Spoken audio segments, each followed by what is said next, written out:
So a rabbi by the name of Rabbi Friedman, this particular rabbi, was approached on the phone by a college student in Minnesota, and the college student was panicking.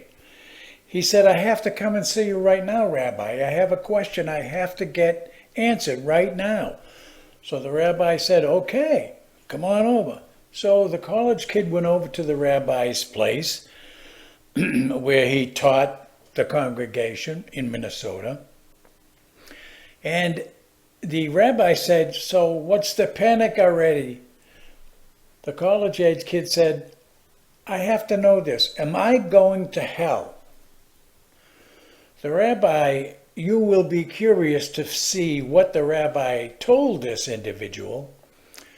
And that's why I'm doing this video. We're going to go section by section to see what the rabbi is telling his congregation about hell, about the soul. And again, you'll be, I don't know how to describe it, but you'll get a sense of something when you see this video. So let's go. So here's Rabbi Friedman coming up just in one moment, and this sets the stage for this entire video about what the rabbi has told this college-age kid. Watch. In the Chabad house in Minnesota, and I get a phone call from a college student. He says, "I'm on my way. I need to ask you a question." And he sounds very anxious. He pulls up in front of the house, screeching to a stop, jumps out of the car, and in a panic, he says, "Rabbi, am I going to hell? Why did you have to come all the way from Minneapolis to St. Paul to ask me? There's a rabbi on campus. Why didn't you ask him?" He says, "I did." What did the rabbi say? The rabbi said, "We don't believe in hell." So I said, "You don't like that answer?" He says, "That's not an answer. If I end up in hell, what am I going to say? My rabbi doesn't believe in this?" I gathered two key takeaways from this video section, and that is, one, the college kid saw his rabbi on campus, and that rabbi said, "Oh, no, we don't believe in hell." Okay, so there's one opinion by one rabbi. How many people consult a rabbi or a priest or a preacher or whatever, and they give answers that you don't feel comfortable with? And this college kid asked the right question that you should be asking too. So, if I end up in hell, who do I blame? My rabbi, my priest, my preacher? That's an excellent question. This is why I study, to know what the truth is, as you should be doing, because eternity in heaven or hell is a long, long time. The girls are asking, "Where's Daddy?" I don't know what to tell them. So the Catholic friend said, "Tell them that Daddy is now with God. He is in paradise, in heaven, among the angels," and so on. And she thought, wow, that's beautiful. I'm going to go tell my children. But then she thought, wait a minute, that's Catholicism. So she called a rabbi in Minneapolis, which is 3 hours drive from Duluth, and she made an appointment to come down to see him. She came to see him and she asked him, "Do we believe in life after death?"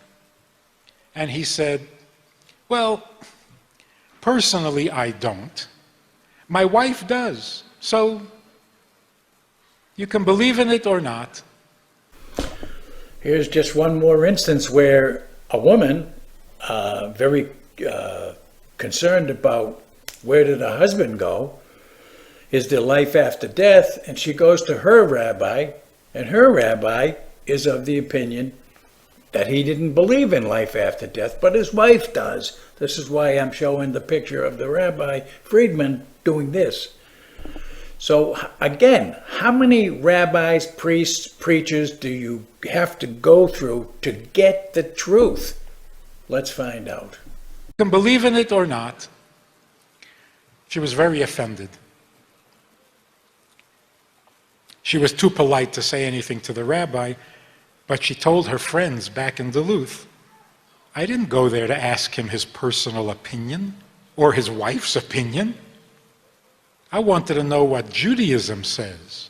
So here's another Jewish lady concerned about life after death, the hereafter. And everybody, I think, within ourselves, we know that there is a spirit that lives within us, because when we die, the spirit leaves us. We know this. What we don't know is, where does that spirit go? So here's a rabbi, yet another rabbi, that's telling this lady Bubba which means, if you're Jewish, grandmother stories. So let's find out, because this Rabbi Friedman says, okay, we're about to find out, according to the Torah, which is the first 5 books of Moses, that does tell about life after death. Well, let's see if we can prove that or not. And let's see what this professional, well-respected rabbi says about life after death and the soul and hell and heaven. She went back to the Catholic friend and she said, tell me more. My religion doesn't know. Luckily, there was an Israeli couple there, and she spoke to them as well, and they said, you went to the wrong rabbi. So Rabbi Friedman tells the woman, look you went to the wrong rabbi. How many people go to the wrong rabbi to get things answered, or priest or preacher? It doesn't make any difference, or guru, makes no difference. How many of you will go to the wrong rabbi, priest, preacher, guru, whatever, to make a determination as to where you're going to spend eternity? Maybe you went to the wrong rabbi, you went to the wrong priest, you went to the wrong preacher, you went to the wrong guru. It's up to you to discover for yourself where it is that you are going to go after you die. I meet this rabbi at some convention, and I say, you know, this woman from Duluth, she's really angry at you. He says, why? I said, because she came all the way down to hear what the Torah says about life after death, and you didn't give her a satisfying answer. He says, oh, these people, they all want simplistic answers. I said, why simplistic? Simple, maybe. Everybody wants simple answers, but why simplistic? He says, because there are no simple answers. You know that. In the Gemara, there are 5 opinions as to what happens after death. So Rabbi Friedman meets the rabbi that spoke to that woman, and he says, so why did you tell this woman what you told her? And that rabbi says, look, in the Gemara, there's 5 different opinions as to what happens with life after death. Well, 5 different opinions means to me that nobody knows really for sure what's going on with life after death. The Gemara, by the way, just so you know, in Jewish terms, it has multiple functions, the Gemara. It explains unclear words or phrasing. It also provides precedents or examples to assist in the application of the law, and offers alternative opinions from sages of the Mishnah and their contemporaries. However, the Mishnah, just so you know, and I'll explain that later on, the Mishnah barely cites biblical verses. And you'll find that to be true with Rabbi Friedman or any other rabbi that he spoke with. Therefore, based on possibly 5 different opinions from the Jewish Gemara, is that what you really want to determine where you're going to, you, not them, you are going to spend eternity after you die. And you will die. I will die. We'll all die. It's imperative that you know where you're going and what is life after death. Is hell real? Is heaven real? And so forth. Let's continue. What do we know about life after death? First thing, is there life after death? It's a ridiculous question. Life is alive. Life lives. Life can't die. Just like death can't live, life can't die. Living things live. So the question, is there life after death? It's a nonsense question. Is there death after life? Can a living thing die? That's a good question. And the answer is no. No, it can't. So what happens is this. The soul that is a living being enters the body, and the body borrows life from the soul. What lives on? Every aspect of your life, your emotions, your memories, your relationships, your wisdom, your knowledge, your pains and your pleasures, they all live on. Because they are all aspects of life, and life only knows how to live. Life can't die. So here, Rabbi Friedman is telling his congregation that the soul is a living being, floating around somewhere, I guess, and that soul that's a living being enters the body. I don't know what to say. And then the body extracts life from that soul. Okay, let's continue. The soul, on the other hand, always was alive and will always continue to live. So when we say Kaddish, when we say Yizkor, we are in relationship with a living being that is as real, if not more real, than a body. In fact, the reason most Jews will go to Yizkor and they don't go to any other tefillah, any other davening, is because the soul for whom they are saying Yizkor will not allow them to stay away. Whatever strings they have to pull up there, they'll do whatever it takes to get you to say Yizkor, because they need it. They need your Kaddish, they need your Yizkor, they need the tzedakah you give on their behalf. They're very much alive.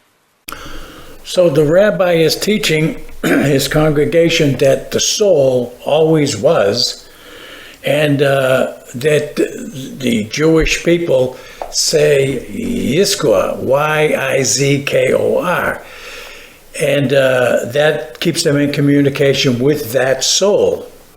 Okay, Yizkor means remembrance in Hebrew, and most commonly refers to memorial prayer services held 4 times a year during Yom Kippur, during Sukkot, during Passover, and Shavuot. Jewish people believe in the eternity of the soul.